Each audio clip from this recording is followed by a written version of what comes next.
तो hello guys, welcome to शक्ति से इंटीरियर्स। आज मैं आपको ये बाथरूम की पूरी जो हम उसका प्लानिंग कर रहे हैं उसका डिटेल समझाने वाला हूँ। सो यहाँ पे ये जो साइट चल रही है गांधीनगर में, यहाँ पे ये सेकंड फ्लोर है। तो ये हमारा बाथरूम है। तो बाथरूम की साइज़ है 6.5 फीट और ऐसे इसकी डेप्थ है 7.5 फीट। तो यहाँ पे मैं क्या करने की सोच रहा हूँ वो आपको एक बार दिखा देता हूँ। यहाँ पे मैंने ब्रिक्स भी रख दिए हैं, तो यहाँ पे एक आपको एक क्लियर आइडिया भी आ जाए और मेज़रमेंट भी हम निकाल सकते हैं। तो प्लान तो मैंने बना दिया है, लेकिन यहाँ पे प्रैक्टिकल करके मुझे देखना था।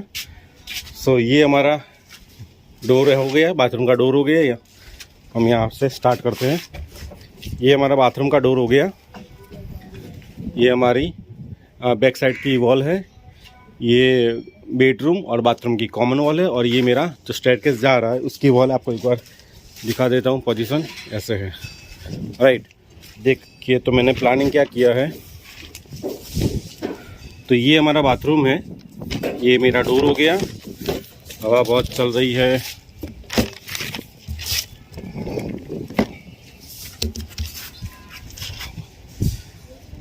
सो यहाँ पे मैं बाथटब लेने की सोच रहे हैं।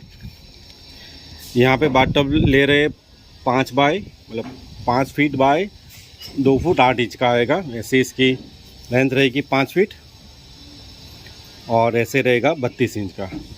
और यहाँ पे मैं बेसिन ले रहा हूँ, क्योंकि अगर हमें बाथरूम इस्तेमाल नहीं करना है, कमोड हो गया, ये हो गया, तो ये ड्राई एरिया हो गया, यहाँ से हम डायरेक्ट जा सकते हैं, राइट। सो आपको दिखाता हूँ कि मैं क्या कर रहा हूँ। एक बार प्रैक्टिकल आपको दिखा देता हूँ। सो हम बाथरूम में आ गए हैं। तो ये देखिए कि यहाँ पे अगर आप अपने घर के लिए बाथटब रखने वाले हैं तो वीडियो ज़रूर देखें। ये मेरा 32 इंच हो गया।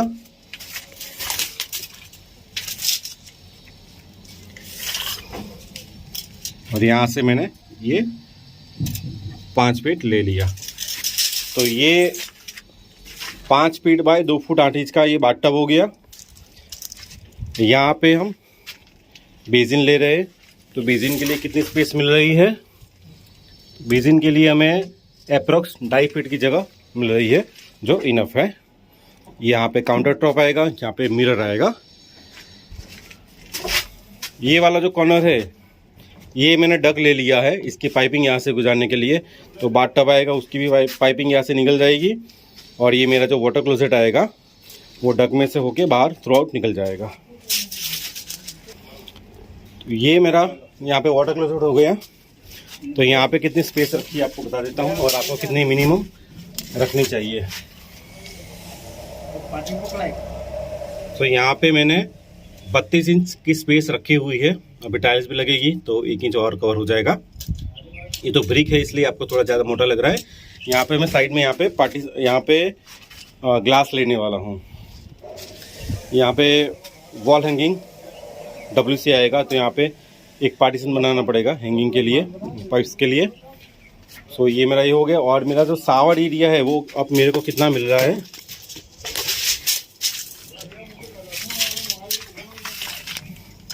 शावर एरिया मिल रहा है अप्रोक्स 4 फुट 5 इंच का। सो यहाँ पे शावर पैनल आ जाएगी। यहाँ पे शावर पैनल के लिए अच्छी खासी स्पेस मिल रही है। ये हमारा बाथटब हो गया। और जिसका वेंटिलेशन आएगा वो मैं स्लैब का जो बीम बॉटम आएगा उसके नीचे लेने वाला हूँ। तो यहाँ पे कोई भी जगह पे टाइल्स में कट ना पड़े, और टाइल्स फुल साइज़ की दिखेगी तो उसका एलिवेशन भी बहुत बढ़िया आएगा। और बाथरूम का जब भी काम कर रहे हैं तो उसका प्लम्बिंग का काम चल रहा हो तो उसकी फ़ोटो ज़रूर ले लें। तो इन फ्यूचर आपको वो बहुत काम में आएगी। और जब भी काम चलेगा, एसएसएस लगानी हो गया, कहीं पे ड्रिल करना है, तो भी वो बहुत बेनिफिट रहता है। पाइप टूटने का डर नहीं रहता है। सो ये देखिए, ये बाथटब और ये मैंने आपको ये दिखाया वाटर क्लोजेट। उसके लिए मैंने 2.5 फुट की जगह छोड़ी है। वैसे मेरे को ज़्यादा जगह मिल रही है 32 इंच की। अगर आपको वो जगह उतनी नहीं मिल रही है तो आप मिनिमम 2.5 फुट तो उसको छोड़ ही दीजिए 30 इंच का। और यहाँ पे मुझे बेसिन के लिए जगह मिल रही है 2.5 फुट की। और ये मेरा बाथटब हो गया। जब भी टाइल्स का काम शुरू हो उसके पहले प्लम्बिंग का काम करा लीजिए अच्छे से। और उसकी एक बार वाटर प्रेशर चेक कर लीजिए, तो टाइल्स लगने के बाद कोई इश्यू ना आए कि भाई कहीं से पानी का लीकेज हो रहा है वो सब वगैरह। तो ठीक है, तो प्लम्बिंग, ये पहले जो बाथरूम था वो 4 फीट वाइड था, लेकिन यहाँ पे हमें बाथ टब चाहिए क्लाइंट को, तो हमने इसको 2.5 फुट एक्सटेंड कर दिया है, तो अभी ये हो गया 6.5 फीट। तो ये था बाथरूम प्लानिंग का वीडियो।